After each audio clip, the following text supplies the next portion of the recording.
হুজুর আপনাদেরকে ভোট দিলে আপনারা তো ক্ষমতায় যান না, কি মনে করছো আমরা কি বোকা?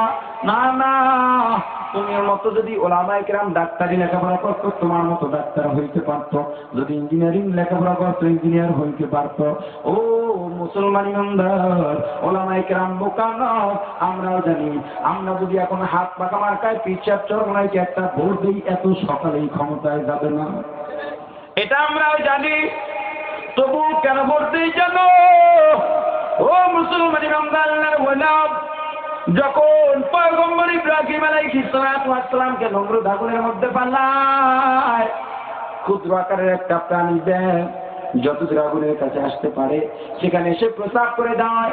নমরুদ তিরস্কারের ভাষায় ডাক দেয়া বলে, বোকা ব্যাগ, তোর মতো নির্বোধার মূর্খ হইতে পারে না, তোর সাধারণ প্রস্তাবে আমাদের আগুন নিভবে না, বরং আমার দুনিয়ার মধ্যে যত পানি আছে সব পানি জমা করেও যদি এই কুণ্ডলীর মধ্যে ঢালা হয় আমার আগুন নিভবে কিনা সন্দেহ।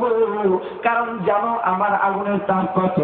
আগুনের কয়েক কিলোমিটার দূর দিয়া যদি পাখি আসমান দিয়া উড়ে যায়, পাখা পুড়ে পুড়ে জমিনে পড়ে মরে যায়। ব্যাং ডাক দিয়া বলে, নাফরমান, আমি তো বোকা নই, বরং বোকা তুই। আমি বোকা না, কারণ আমিও জানি আমার প্রসাদে আগুন নিভবে না, তবে আল্লাহ দেখু আমি কার পক্ষে আছি। কিয়ামতের ময়দানে আল্লাহ যদি জিজ্ঞাসা করেন, বান্দা ইসলাম কায়েমের জন্য কি করছো, আল্লাহকে বলতে পারবো, আল্লাহ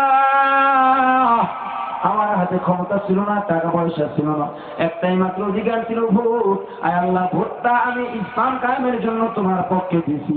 আল্লাহ যদি চায় এই একটা ভোটের উসিলায় আমাদেরকে জান্নাত দিয়ে দিতে পারে। সে ক্ষমতা আল্লাহর আছে না নাই? আরো জোরে বলেন।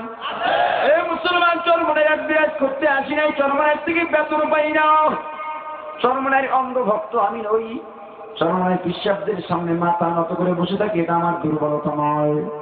কেমন তার দুর্বলতা থাকবে? তারাও আলেম, আমিও আলেম, তাদেরও ভক্তবৃন্দ আছে, আমারও তো কিছু আছে। দুর্বলতার কোনো কারণ নাই, তবে কারণ একটা আছে কেন নত হয়ে থাকি, যে একমাত্র তারা হকের উপরে আছেন, হকের সামনে মাথা নত করে আছি। আর যতদিন হকের পক্ষে থাকবে তাদের জন্য আমি জীবন দিতেও প্রস্তুত আছি। আল্লাহর কসম, আল্লাহর কসম, আল্লাহর কসম, তারা যদি শরীয়ত বিরোধী কোনো কাজ ইচ্ছাকৃত করে থাকেন, এখন যেভাবে পক্ষে বলি সেদিন থেকে আমি তাদের সেভাবে উল্টা বলবো।